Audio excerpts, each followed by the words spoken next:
Wow. Man, thank you so much for all your effort.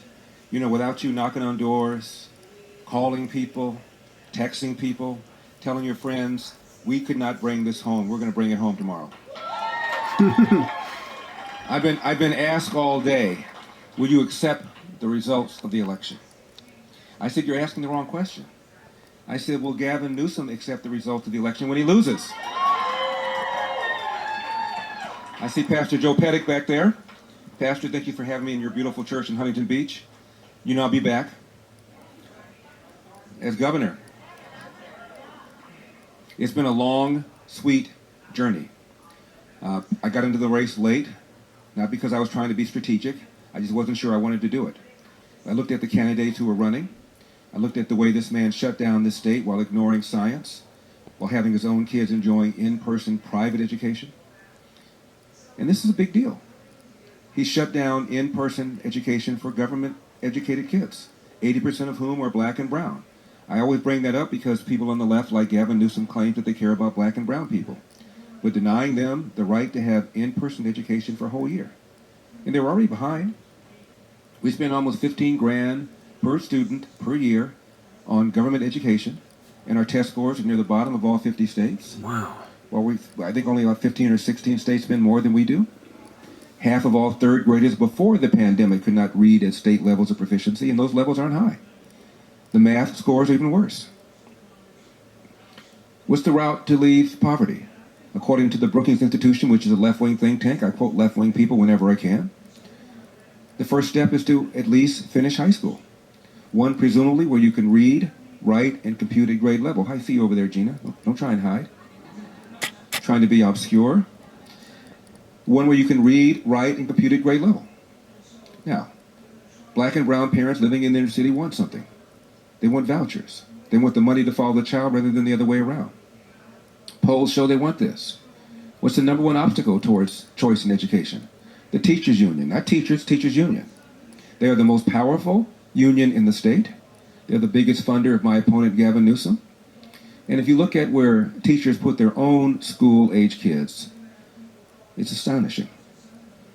10% nationwide of us have our kids in private school. 6% of black families have their kids in private school. 44% of Philadelphia public school teachers have their own kids in private school. 39% of Chicago public school teachers have their own kids in private school.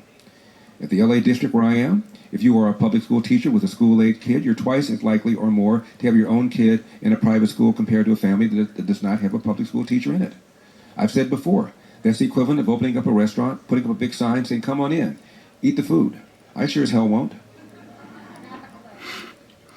And yet, every election cycle, black and brown voters pull that lever for the Democratic Party that is stopping them from escaping poverty.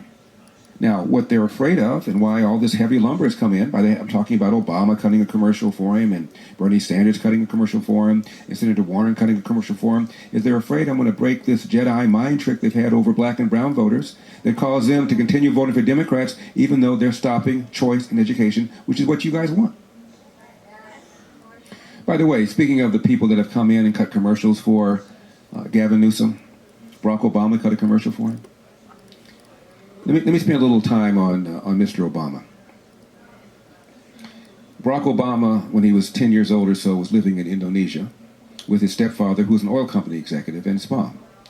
The oil company had a private school that was designed for oil company executives. But she didn't think that school was good enough. So she sent him to Hawaii to live with his maternal grandparents so he could attend the finest prep school in Hawaii. After he graduated from Punahou, he then comes to LA and he goes for 2 years to a private school, very exclusive school called Occidental. Did 2 years there. Then he goes to New York and finishes up at an Ivy League school called Columbia. Then, of course, he goes to Harvard Law. The man never set foot in a public school. Michelle Robinson, his future wife, she did attend a public high school in Chicago, but it wasn't the nearby one. She got on a bus and went far away because the one nearby was inferior. The girls, Sasha Malia. Obama was an instructor at University of Chicago, and that school runs a private school for the teachers and professors who teach there. So Sasha Malia went to a private elementary school, and then when the Obamas moved to Washington, D.C., Michelle Obama made a big deal out of sampling the public schools to determine where Sasha and Malia were going to go. And of course, she put them in Sidwell Friends, the same school that Chelsea Clinton went to, that right now is $40 grand a year. So the girls, K through 12, never set foot in a public school. Obama never set foot in a public school. And for all intents and purposes, Michelle Robinson, later on Michelle Obama, went to a charter school. Yet when Obama became president, he shut down the D.C. Scholarship Opportunity Program that provide vouchers for people, K through 12, most of whom were black parents. And when the program was reignited, it was oversubscribed. More people wanted in it than they had seats for it. My point is, these people are hypocrites. They want choice for them, but not for you. They know a quality education is the key to upward mobility, but they're denying the very black and brown parents that they claim they care about the same opportunity. It's outrageous. And I'm making this argument, and they're scared to death that they're going to lose that stranglehold they have over black and brown voters. We have rise in crime, for crying out loud. 20,000 convicted felons released during coronavirus early, many of them violent offenders, and based on history, a large number of them, if not the majority of them, are likely to reoffend. What could possibly go wrong? And just a few days ago, Barbara Boxer was mugged in Oakland. The former senator, her cell phone was taken. And a few days before that, the Oakland police chief complained about money being diverted from his police department because of this ridiculous defund the police movement.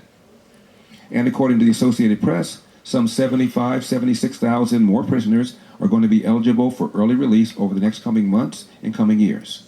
This is absolutely outrageous. The number one job of government is to protect people and property. It's not being done. Average price of a home in California just hit $800,000. That is anywhere from 150% to 250% above the national average, depending upon the study that you read. And for the first time in our state's history, people are leaving California. It's never happened before.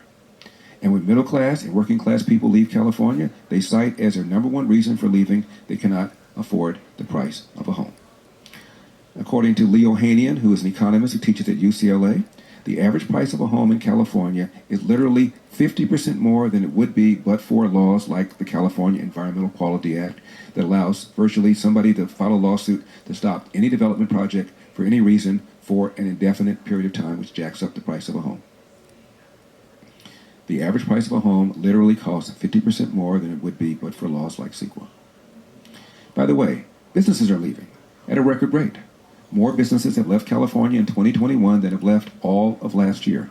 And the rate at which they're leaving is twice the rate at which they've left the previous 2 or 3 years. And they cite the rise of the cost of living, taxes, and regulations.